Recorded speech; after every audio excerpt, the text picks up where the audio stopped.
સાંતલપુર તાલુકાના કોયડા ગામના ચેરડીવાસના રસ્તાની હાલત બિસ્માર બનતા ગ્રામજનોને ભારે હાલાકી પડી રહી છે, જેથી ગામના લોકોએ ગામની દુર્દશાનો વિડીયો વાયરલ કર્યો હતો। પાટણ જિલ્લાના સાંતલપુર તાલુકાના કોયડા ગામમાં વરનોસરી જવાના રસ્તા પર જૂની ગૌશાળાની બાજુમાં આવેલો ચેરિટીવાસનો રસ્તો બિસ્માર બનતા ગ્રામજનોને અવરજવરમાં ભારે હાલાકીનો સામનો કરવા મજબૂર બન્યા છે। ત્યારે ગ્રામ લોકોએ સોશિયલ મીડિયામાં વિડીયો વાયરલ કરતા અનેક તર્ક વિતર્કો સર્જ્યા છે। ચેરડીવાસ પાસે વરસાદના કારણે રસ્તો ધોવાઈ જતા મસ્ત મોટા ખાડા પડી ગયા છે, જેને લઈને રસ્તા ઉપર ચાલતા વાહન ચાલકોને વાહન લઈને નીકળવું પણ મુશ્કેલ બન્યું છે। એટલું જ નહીં, અહીંયા ગામમાં શાળાએ જતા નાના ભૂલકાઓ અને બાળકોને પણ ગંદકીમાં પસાર થવા મજબૂર બન્યા છે। ત્યારે પંચાયતની કામગીરીને લઈને અનેક સવાલો ઊભા થાય છે, તો બીજી તરફ ગામની દુર્દશા અંગેનો વિડીયો વાયરલ કરી ગામ લોકોએ રોડ રસ્તાની માંગ કરી રહ્યા છે। હાલમાં ગામમાં ભારે વરસાદને લઈને એક તરફ પાણી તો બીજી તરફ ગંદકીનું સામ્રાજ્ય ફેલાયું હોય રોગચાળાની ભીતિ સેવાઈ રહી છે, તેમજ ભારે મુશ્કેલી વેઠવવાનો વારો આવે છે। ગામમાં રસ્તાનું ધોવાણ થતા અને ભારે ગંદકીનું સામ્રાજ્ય ફેલાયું હોય રાહદારીઓ અને વાહન ચાલકોમાં ભારે રોષ જોવા મળી રહ્યો છે। ત્યારે તાત્કાલિક ધોરણે કોયડા ગામના ચેરિટીવાસના રસ્તો નવીન બનાવવા અને ગંદકી સાફ સફાઈ કરી દવા છંટકાવની કામગીરી હાથ ધરવામાં આવે તેવી ગામ લોકોએ વિડીયો મારફતે માંગ કરી રહ્યા છે।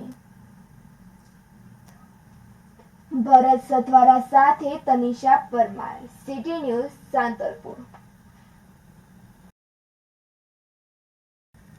પ્રાંતિજનગરમાં રહેતા સિંધી સમાજના ભાઈ બહેનોએ ગત અષાઢ માસમાં 40 દિવસના વ્રત ઉપવાસની શરૂઆત કરી હતી, જેનું સમાપન કરીને પારણ કર્યા હતા।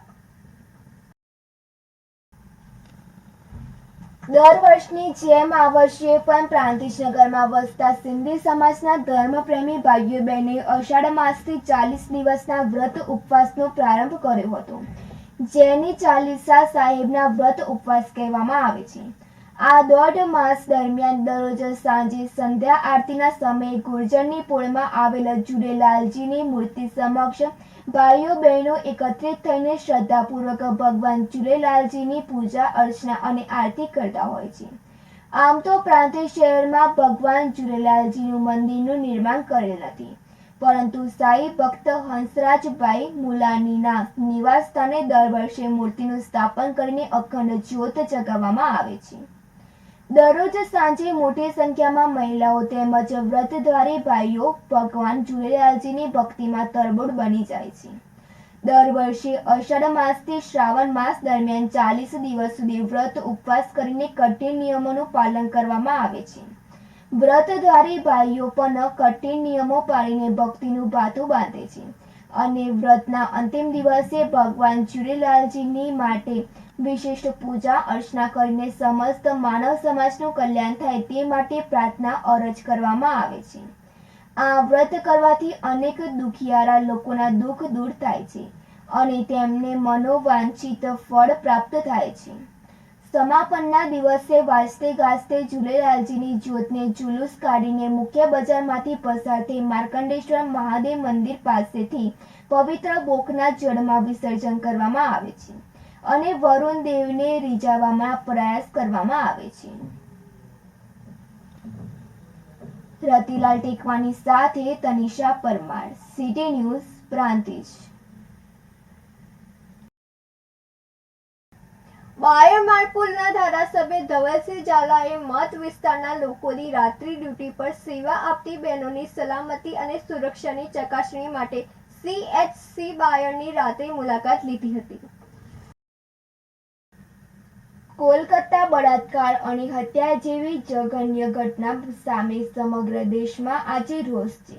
આવા સંજોગોમાં ત્યારે બાયડ માલપુરના ધારાસભ્ય ધવલસિંહ ઝાલાએ મત વિસ્તારના લોકોની રાત્રિ ડ્યુટી પર સેવા આપતી બહેનોની સુરક્ષા અને સલામતીની ચકાસણી માટે CHC બાયડની રાત્રિ મુલાકાત લીધી।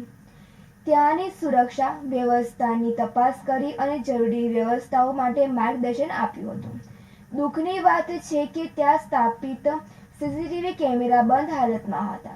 તે તાત્કાલિક તેમને કાર્યક્ષમ બનાવવા અને રાત્રે ડ્યુટી પર મહિલા કર્મચારીઓ અને દર્દીઓની સલામતી સુનિશ્ચિત કરવા માટે સૂચના આપી હતી.